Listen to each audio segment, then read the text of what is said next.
और मान लो उठ के पढ़ना शुरू भी कर दिया तो फोकस ही कहाँ होता है, नींद ही आती रहती है, मन करता है दोबारा सो जाए। ये तीनों फैक्टर्स मिलके पढ़ना मुश्किल कर देते हैं, स्टडी पे फोकस लगाना कम कर देते हैं और उस कारणवश बॉडी डल और लो फील करना शुरू कर देती है। तो अगर आपका कमरा छोटा है तो एक कॉर्नर में एक जगह बना लो जहाँ पे आप पढ़ोगे। आपको यकीन मानना होगा कि हमारा दिमाग के सारे कॉम्पिटिटर देखा जाए तो एक तरीके से इनएक्टिव है, लेकिन आपने अगर इस समय का फायदा उठाया।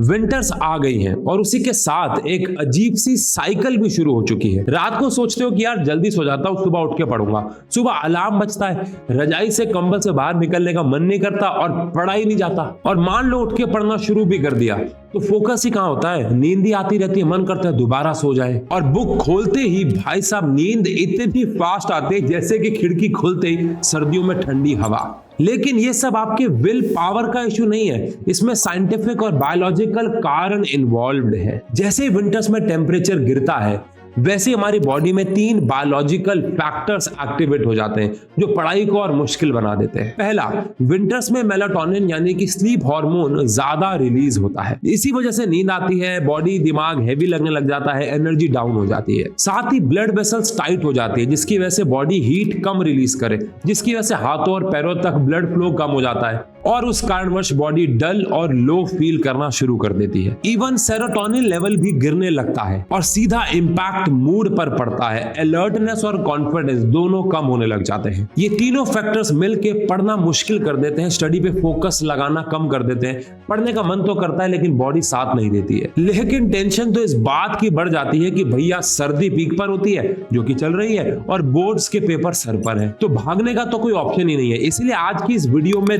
10 ऐसे तरीके बताऊंगा जो आपको विंटर्स में पढ़ाई करने का एक फुल प्रूफ प्लान देंगे और आपकी मदद करेंगे और पढ़ाई की एफिशिएंसी कम नहीं बल्कि बढ़ जाएगी। तो चलो स्टार्ट करते हैं, लेकिन उससे पहले कमेंट सेक्शन में बताओ आप कितना घंटे विंटर्स में पढ़ाई करते हो, ईमानदारी से बताना। और 7वां और 8वां पॉइंट मिस मत कर देना। तो सबसे पहले हीट स्टार्ट टेक्निक। पढ़ाई शुरू करने से पहले 1-2 मिनट का वार्म अप करना है। कैसे? अपनी नेक को, रिस्ट को, हाथों को, पैरों को रब करना है 1-2 मिनट के लिए। इससे क्या होगा, इंस्टेंट ब्लड फ्लो बूस्ट होगा और अलर्टनेस बढ़ जाएगी। साइंटिफिक टर्म में बोले तो ये कंप्रेशंस और परकशंस आपकी मसल्स को वार्म अप करते हैं और आपके नर्वस सिस्टम को अलर्ट करते हैं, बूस्ट करते हैं। इसीलिए स्टूडेंट्स बिना ज्यादा टाइम वेस्ट किए सिर्फ 1-2 मिनट के वार्म अप से अपने फोकस को इंप्रूव कर सकते हो। सेकंड है 2 स्पेस रूल। देखो सर्दियों में बेड और रजाई कंबल हमें एक तरीके से मैग्नेट की तरह खींचता है और हम खींच के चले भी जाते हैं। तो इसलिए आप अपने सोने की और पढ़ने की जगह को अलग बनाओगे। जहां पढ़ाई कर रहे हो वहां पे सोना नहीं है और जहां सो रहे हो वहां पढ़ाई नहीं करनी है। ये सबसे इंपॉर्टेंट नियमों में से एक होना चाहिए आपकी लाइफ का। तो अगर आपका कमरा छोटा है तो एक कॉर्नर में एक जगह बना लो जहां पे आप पढ़ोगे। आपको यकीन मानना होगा कि हमारा दिमाग एनवायरनमेंट को बहुत सीरियसली लेता है किसी भी काम को करते वक्त। वो उस एनवायरनमेंट से एक हैबिट फॉर्म कर लेता है जिससे कि अगर आप बेड पे जाओगे तो आपको बेहतर नींद आएगी अगर आप वहां पे सिर्फ सोगे तो। अगर वहां पढ़ोगे तो नींद भी खराब होगी। और स्टडी टेबल पे जाके आपको अगर नींद आ रही है वहां सो रहे हो तो आपकी पढ़ाई डिस्टर्ब होगी। तो सोने के लिए अलग और पढ़ने के लिए अलग जगह बनाओ। अगला मेथड है 5 मिनट थर्मल बूस्ट। एक रिसर्च में बताया गया है कि जब भी हम किसी ठंडी चीज या फिर ठंडे पानी या किसी भी और ठंडे एनवायरनमेंट के कांटेक्ट में होते हैं तो हमारी कॉग्निटिव परफॉर्मेंस यानी हमारे सोचने समझने की क्षमता कम हो जाती है और ये इवन हेल्दी लोगों में भी देखा गया है। तो इसका एक बहुत इजी सॉल्यूशन है। पढ़ने बैठ रहे हो उससे पहले 5 मिनट पहले अपने हाथों को गर्म पानी से धो लो, या उससे बेटर सॉल्यूशन बता रहा हूँ, गर्म पानी पी लो थोड़ा सा, बहुत फोकस बेहतर होगा, यकीन मानो। अब 4th पॉइंट पे आते हैं लेयर्ड क्लोथिंग। देखो अगर आप के कपड़े बहुत ज्यादा गर्म हुए, बहुत कोजी हुए तो नींद आएगी जैसे कंबल में आती है, और बहुत ठंड हो तो दिमाग फोकस नहीं कर पाएगा। तो ऐसे कपड़े पहनने आपको जो आपको एक एवरेज एटमॉस्फेयर दे। अब वो चाहे आप खुद से भी सेलेक्ट कर सकते हो, लेकिन मैं आपकी हेल्प करता हूँ। सबसे पहले नीचे आपको कोई ऐसी लेयर पहननी है जो कॉटन की हो, जो पसीने को एब्जॉर्ब करे। उसके ऊपर एक वुलन क्लॉथ कपड़ा पहनना है जो आपकी बॉडी को गर्म रखे, और उसके ऊपर एक विंड शटर टाइप कुछ पहनना है जो कि आपको ठंडी हवा से बचाएगा अगर आप एक खुले एनवायरनमेंट में या खिड़की खोल के या छत पे कहीं पे पढ़ रहे हैं तो। लेकिन कैसे भी कपड़े पहने, जरूरी नहीं ऐसे ही पहने, लेकिन बहुत ज्यादा कोजी एनवायरनमेंट भी नहीं होना चाहिए और बहुत ज्यादा ठंडे एनवायरनमेंट में भी नहीं बैठना है। 5th पॉइंट पे आते हैं जो है माइक्रो सनबर्न्स। कहती है पूरे दिन धूप में बैठने की जरूरत नहीं है, सिर्फ 5 मिनट भी अगर आप धूप में अच्छे से बैठ गए तो आपकी बॉडी में मेलाटोनिन मरता है, यानी जिससे कि नींद आती है वो मरता है। तो भैया दिन में पूरे दिन धूप में बैठने की आदत भी मत डालो, ये भी आपकी आदत को खराब करेगा। बिकॉज जब धूप नहीं मिलेगी तो जादू की तरह तड़पोगे। तो बेहतर है कि 5, क्योंकि आप जवान हो अभी, 5-5 मिनट के गैप, मतलब 5-5 मिनट के लिए आप धूप में जा सकते हो जब भी आपको नींद वाली फीलिंग आए तो, और अगर दिन का समय चल रहा है तो। 6 पॉइंट पे आते जो है एनर्जी क्लॉक मेथड। मैंने नोटिस किया है, बताना अगर मैं गलत हूं तो, सर्दियों में सबसे ज्यादा एक्टिव हम लोग होते हैं 10 बजे से लेके 1 बजे और फिर 3 बजे से लेके 6 बजे तक।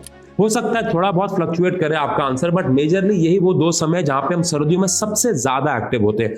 तो आपको करना क्या है, इन 2 समय में आपको अपना सबसे टफेस्ट काम करना है, सबसे टफेस्ट सब्जेक्ट्स को उठाना है, सबसे मुश्किल काम को उठाना है, टास्क को उठाना और पूरा करना है। और सर्दियों में बिल्कुल अर्ली मॉर्निंग और लेट नाइट को कोई भी मुश्किल टास्क मत उठाओ, बॉडी रिलेटिवली स्लो होती है। कोई ऐसा काम करो जो नेचुरली करने में मजा आता है, जिसके लिए आपको फोर्सफुली नहीं करना पड़ता, तो उन समय में भी आप कर पाओगे। फोन चलाने की बात यहाँ नहीं हो रही है। 7 पॉइंट पे आते हैं वार्म फ्यूल रूल। होता क्या है कि सर्दियों में दिन छोटे हो जाते हैं, रातें बड़ी हो जाती हैं, हमारी बॉडी की सर्केडियन रिदम डिस्टर्ब हो जाती है, जिसकी वजह से भूख और नींद आने वाले हार्मोन्स भी डिस्टर्ब हो जाते हैं। तो यहाँ पे क्या होता है कि आप लो सा फील करते हो, आपको बार बार स्नैक्स खाने का मन करता है, और इन सब स्नैकिंग की वजह से रात का डिनर लेट हो जाता है, जो कि हार्मफुल है। तो इस टाइम पर हेवी स्नैक्स के बजाय हेल्दी स्नैक्स खाना बेहतर हो सकता है, जैसे कि चना खा सकते हो, पीनट्स खा सकते हो, जैगरी के लड्डू खा सकते हो, एप्पल खा सकते हो, या फिर कोई भी, अगर आप एग खाते हैं तो एग खा सकते हो, बट कुछ लाइट फूड खाना है जो हेल्दी हो। इससे आपको हैवीनेस फील नहीं होगा और पढ़ाई में फोकस बेहतर कर पाओगे। 8 पे आते हैं जो है मूवमेंट बर्स्ट फॉर्मूला। अब सर्दियों में लॉन्गर टर्म पे पढ़ाई मत करो, बॉडी जो है वो बोर हो जाएगी। तो क्या करो, 30 मिनट या 40 मिनट की पढ़ाई का सेशन बनाओ, उसके बाद 2 मिनट का वॉकिंग सेशन लो, या अपनी बॉडी को मूवमेंट दो, उस जगह से कहीं और ले जाओ। कहीं और से मैंने कहने का मतलब है घर में ही कहीं और, या अगर बाहर जा सकते हो तो बाहर कहीं और अपने आप की बॉडी को स्ट्रेच करो, थोड़ा वॉक करो, अपनी मुंडी घुमा लो। इससे क्या होगा, आप अगले 40 मिनट सेशन के लिए तैयार हो जाओगे। 9th पे आता है एम्बिएंट फोकस सेटअप, जिसके अंदर आप अपने सेटअप को एक ऐसा फीलिंग दोगे जो आपको थोड़ा सा पढ़ाई में मोटिवेट करेगा। येलो कलर का कोई लैंप लगा लो अगर पॉसिबल है तो, गर्म पानी की बोतल वहां पे रखो, चीजें फैली ना हो, बहुत सेटल्ड हो। सेटल्ड चीजों में पढ़ाई करने का फोकस के लेवल बढ़ने के चांसेस ज्यादा हो जाते हैं। तो बहुत सिंपल सी बात है, लेकिन एम्बियंस को बहुत साफ सुथरा रखो, गर्म पानी की बोतल रखना जरूरी है। बहुत हीटर मत चलाओ, बहुत कोजी एनवायरनमेंट भी नहीं होना चाहिए, और अगेन खिड़की भी नहीं खुली होनी चाहिए, बहुत ज्यादा ठंड भी नहीं होनी चाहिए। और आखिरी पॉइंट पे आते हैं रिवर्स काउंटिंग एक्टिवेशन। पढ़ाई करने का मन नहीं करेगा, प्रोक्रास्टिनेशन होगा, आपको बेड से उठने का मन नहीं करेगा, मुश्किल है, लेकिन ध्यान रखो बड़ा इफेक्टिव है। जैसे आपको पढ़ाई करने का मन ना हो और आपको लगे कि 5 मिनट बाद उठूंगा, वही सबसे बड़ी गड़बड़ है। उसी वक्त कंबल उठाओ, उल्टी गिनती शुरू करो, 5 4 3 2 1, और सीधा कदम रखो, जमीन पर उठ जाओ, टेबल पे जाओ, किताब खोल के बैठो। द ओनली पॉइंट इज बस शुरू कर दो, क्योंकि शुरुआत हो गई तो फिर आगे का काम हो जाएगा। जैसे कि सुबह उठने में 5 मिनट करके आधा घंटा लगता है, लेकिन उठते हो तो लगता है यार कितना आसान था उठना। तो बस उल्टी गिनती करो, 5 4 3 2 1, उठो, जमीन पे कदम रखो और बस शुरू हो जाओ। अब देखा जाए तो विंटर आपका दुश्मन नहीं है, मेरे हिसाब से आपका दोस्त है। विंटर में शांति ज्यादा होती है, लोग बाकी सारे कम एक्टिव होते हैं। रात को जल्दी अंधेरा होने की वजह से लोग अपने घरों में जल्दी जाते हैं, चीजें शांत बहुत ज्यादा जल्दी होती है, कंपटीशन कम हो जाता है। आपके सारे कॉम्पिटिटर देखा जाए तो एक तरीके से इनएक्टिव है, लेकिन आपने अगर इस समय का फायदा उठाया तो विंटर आपका दोस्त बन सकता है। तो यहाँ पे फोकस बढ़ भी सकता है अगर सही तरीके से इस्तेमाल किया। बाकी ऐसी बहुत सारी वीडियोस आपके लाते रहेंगे, चैनल को सब्सक्राइब जरूर कर लेना, और कोई भी और टॉपिक के ऊपर आपको वीडियो चाहिए तो कमेंट सेक्शन में जरूर बताना। Love you.